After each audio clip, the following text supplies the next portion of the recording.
Hey everybody, and welcome back to the non-league adventure with me, GWFM, playing as the ECFC in the Barclays Premier League. If you joined us last time, we had a bit of a whimper to the end of the season, which saw us finish in 10th position. We could have got as high as 5th, ended up in 10th. It was very close in this area here, last two games of the season. Could have even got into 4th. As it turned out, it wasn't to be. 1-0 defeat to Chelsea at home in the last game at the Silver Lake Stadium, which is something to look forward to for next season. And a 2-1 defeat away at the Goodison Park against Everton ensured that we finished 10th, unfortunately. So what we're going to do is we're going to go into the end of the season review and just show you some of the key things that happened last season. We'll start off straight away with the actual Premier League table. Right, so as you can see, Manchester United have gone ahead and won the league again for the third time in a row. They also won the Community Shield, so at the minute they've won a double. They are in the FA Cup final against Chelsea. Chelsea will have to win to get into the Europa League next season. As it stands, if they don't, Derby will get into the Europa League in place of them.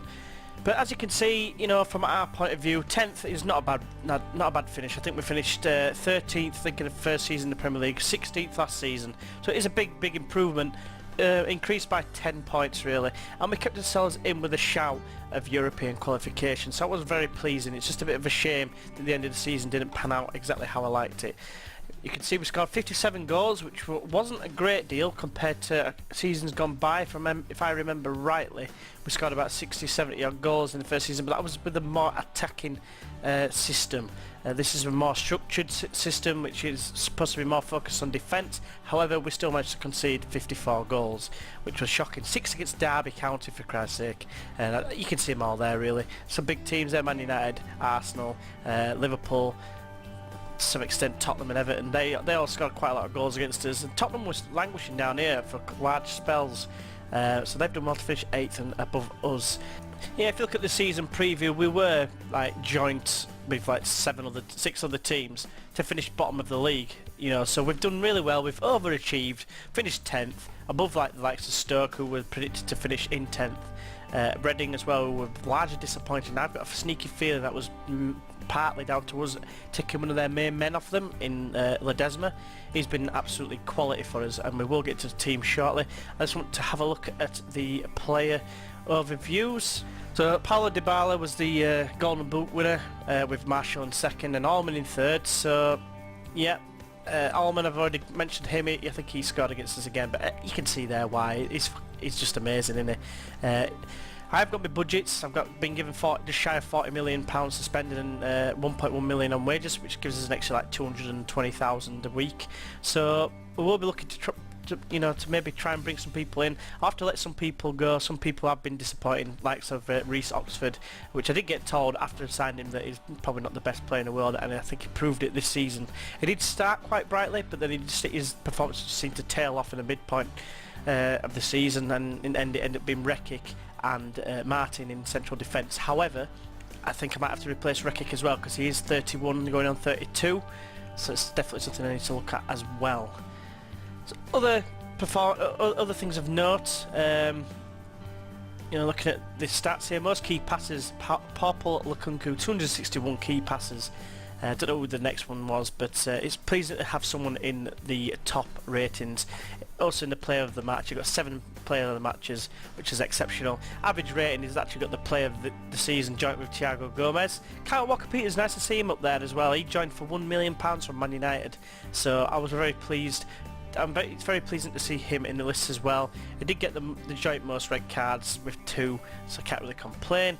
Team overview, let's have a quick look and see if we're on any of these. We had the longest run without winning a game, which was 4 games, which isn't that many to be fair. It was a time where we were struggling. I think that's when we had like key injuries, like Pablo Lukunku was out injured for a large spell, as well as I think Brewer as well. So I think they both kind of contributed. On a possession front, that's quite pleasing, 54.32%. It's only 2% less than the others that are above us, which is Everton and Man City, surprisingly. Everton, Man City not so surprisingly.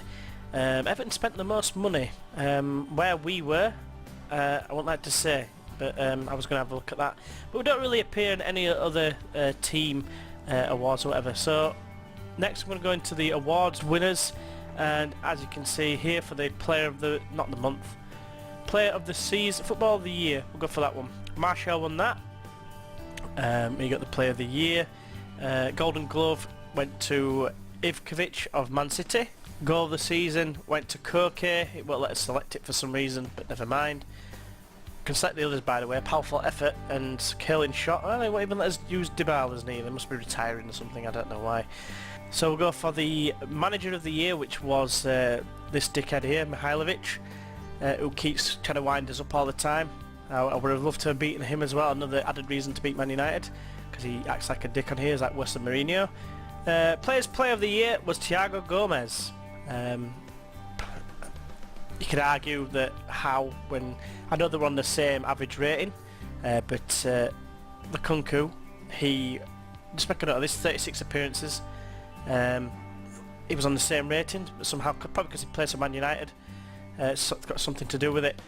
Players Team of the Year, we'll go into this. Lukaku appears in it, so does Walker Peters, which is very nice to see.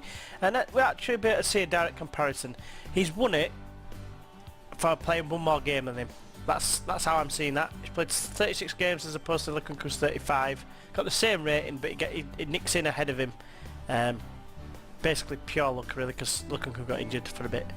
Players Young Player was that man. Lukaku, at least he won something, but could have swept all the awards really in my eyes. He was absolutely outstanding this season for us, and it's no surprise why he is so sought after. So moving on to the squad. This is a shout out to that FM Regen, who when I watched his I read his blog. Basically these are like his minimum expectations of his players for at least a 10 or above. So you got your decisions, first touch, natural fitness, bravery, concentration, determination, anticipation, and ideally you want everything above a 10. Certain players haven't got it, you know, more the young players. Some players have got like the bravery is not the highest, which could do with working, but that's only things that can improve during the season. But I thought it was a good through the years as they get older, through experience. But I think it's a good. I saw that and I thought, yeah, it's actually quite good because it's all the mentals. If you get strong mental players, I think they would perform probably better and probably improve more as well. I don't know, especially with the determination, and that's why you focus on tutoring and things like that. So I've learned quite a lot from that blog. So thank you very much to Steve, that FM Regen. So yeah, thank you very much for that. And now I'm going to go into the actual performances. Right, so we'll go with that. So yeah, I'm going to go into the beginning. I'm going to go for the most apt, which was Julian Martin, pretty much a mainstay all season.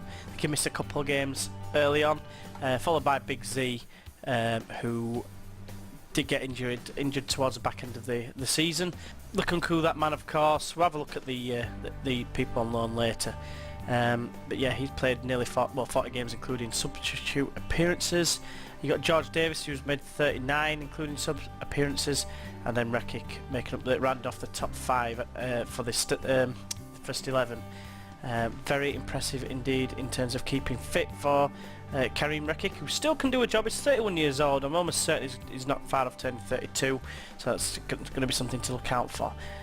Goals, a large amount of them were scored by Vukitic and Brewer, but only 23 in all. And then you got 9 from Castello, who's largely a bit part player, 17 games, starts, 13 sub appearances, and then the duo picked up 6 goals as well. He's out of contract in the summer. Be honest with you, I'm probably not going to keep him on. He's just not going to be good enough, unfortunately, for this level. And then Lukaku chipped in with 4 goals as well as Luis Marie, who came and got 4 goals in 16 appearances. 1 every 4 games isn't bad for a midfielder at all. Moving on to assists, and Lukaku got 13. Which is very impressive indeed. And then you've got Vukitic with 5, Mariscal with 5, and he only played like half a season as well. Verlinden got 5, coming largely off the bench, which is very impressive. And Walker Peters got 4, did alright, did old Kyle Walker Peters. Key passes, and you've got Lukaku right at the top. He was the top key pass maker in the entire division, which is why it's so imperative that we try as hardest to keep him.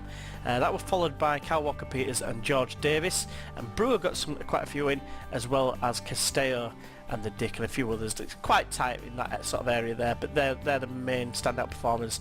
Brett Carroll keep himself in the game, like make it so I got to keep my eye on him because he's scored quite a lot of goals. I'll get onto that shortly. But the average rating, which is the big one, is Lukunku's top of the shop. 7.85 is absolutely outstanding for this season. Walker Peters again outstanding.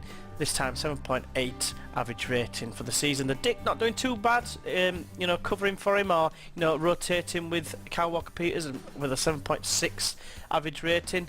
And then you've got the new man Marie came in. You got basically a 7.5, call it. That's followed by Liam Walsh, who's got a 7.37. Some really good performances all season. Key tackles, obviously Martin and Rekic with most. Reece Oxford got 15 and Target got 11 and 10 for Kyle Walker Peters. I was kind of hoping that Ledesma would show up in that, but he does make quite a lot of tackles, to be fair, but only 2 so far. But I do like Ledesma. He's a big player for us based on his mental attributes and the fact he can tackle, and his all-round game is pretty strong, to be fair. So moving on, we've got the end of the season awards for us. So obviously the main man was Lukunku, who won the Fans Player of the Season, with Kyle Walker Peters not far behind in second, and then Liam Walsh making a surprise inclusion in the top 3 with 16%. Goal of the season was Liam Walsh's against Charlton. Let's have a look at that goal. Right, Walsh had it here, just casually jogging just inside the area, and that's the best goal of the season, really. Yeah, it was a hard-driven shot, but I remember going on about it. I think it was a live comp, and I believe it was the one that I compared to Zlatan Ibrahimovic's on his debut, I want to say, at Old Trafford. But yeah, the young player of the season was Lukunku, and Kyle Walker Peters, £1 million from Reading, is the signing of the season, which is absolutely crazy. I said Man United earlier, I did mean Reading, but it did start out at Man United. No, it didn't. He's a Tottenham signing. What am I thinking about that for? I think kind of why, because I think on Lujo's save, when I watched quite a lot of it at the time, he signed him from Man United because Man United bought him. So yeah, that's where I'm getting Man United from. On a training front, just highlight a few performances. Big Z, not a good start because it's showing all reds and what have you. But he has been really good. He's improved in some areas. He's learnt English as well, just about. He's gone on a further intensive language course. But yeah, he's been very good for us this season as well. Just a bit of a standout, just a bit of a shout out for Big Z, Saninetti. Again, George Davis is declining now, but he's soared up with his stats. It's a bit of a shame. Risco obviously started off so strong, and then he picked up that injury. Still 23, still got plenty of time to improve again. I'm just hoping that injury, because it was a 6-month jobby, I'm hoping it's not going to hold him back too much. Julian Martin has come on leaps and bounds as well, got a little bit faster. If I remember rightly, have a look at this. Starts off at 13.2, is now 13.8. It's not much faster, but it is faster all the same. The Dick has shown improvement as well, however his determination could do with being upped. It's just a bit of a shame that I can't have him tutoring, because he is a first team member and you can't tutor them, unfortunately. He has got a minimum fee release clause of 28 million, and he's, I might see if I can offer a contract. I can offer a contract, so I will look to remove that. And that has been done now. I've just done it literally just off camera there. We've tied him. Well, he hasn't signed it, but the agent's agreed for a big bribe of £1 million for the agent, and I've actually knocked his wage demands down slightly as well, which are 52,000 to 50,000, which I didn't think was too bad. He's going up by about 10 grand, so there is that.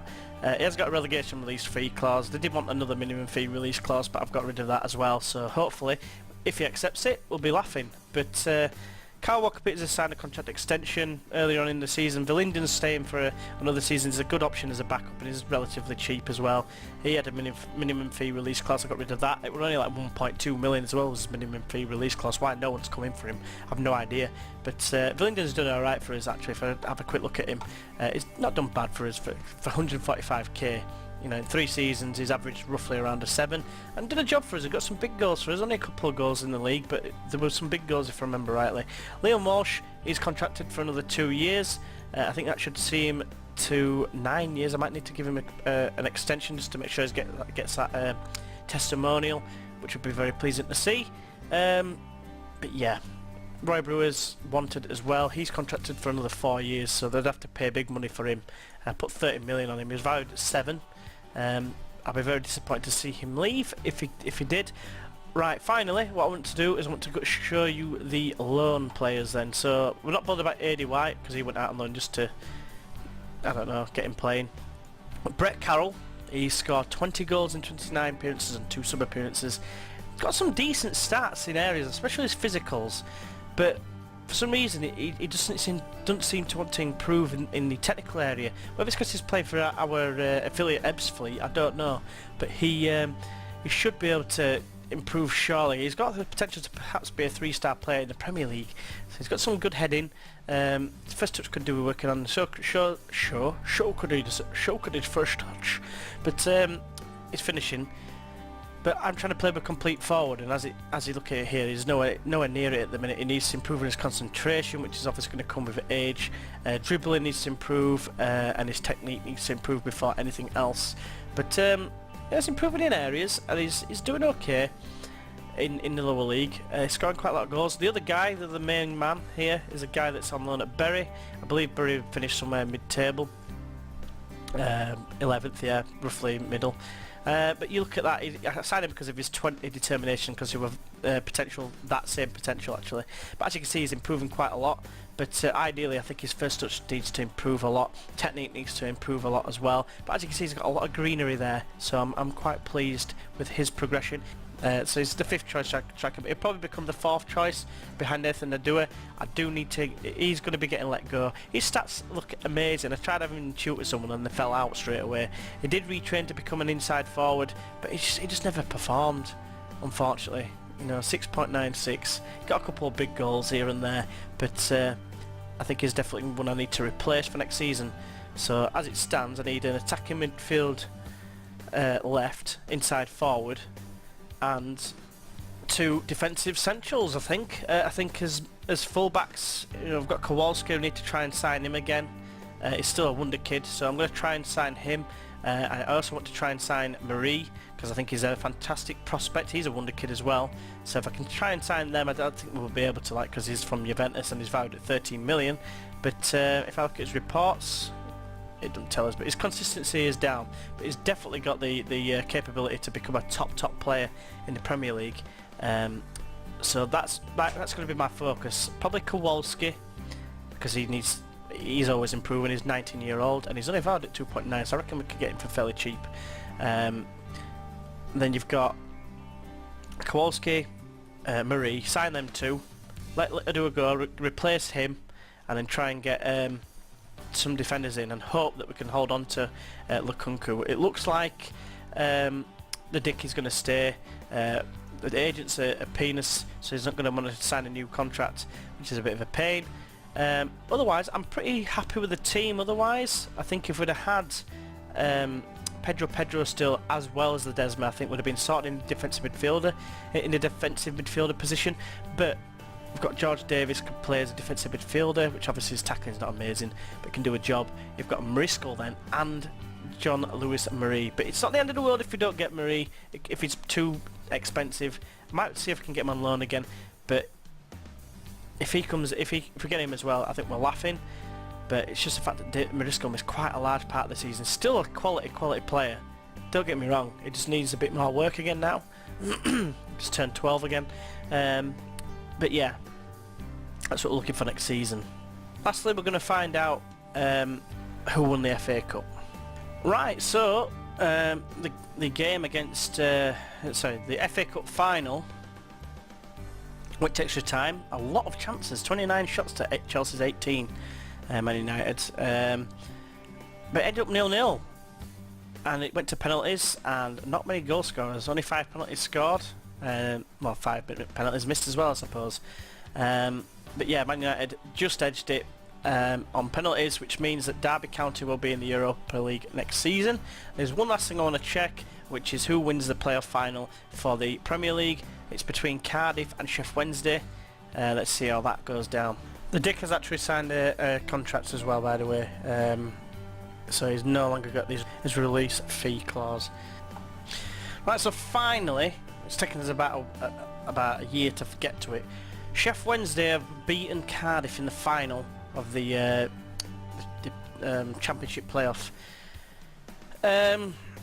So yeah, we're going to be joined by this player, René Girard, who he's been popping up every now and again, scoring quite a lot of goals in the championships. I'm kind of worried, and look who's returning, Sean Jeffs. Hopefully I have enjoyed this episode of the non-league adventure. Obviously it's just a end of season review. Hopefully you join us for the beginning of the next season with the transfers and the first game of the season. Yeah, hopefully you join us for that. If you have enjoyed it, like I said, please leave a like. If you'd like to see more, feel free to subscribe. Don't forget I'm on Twitter.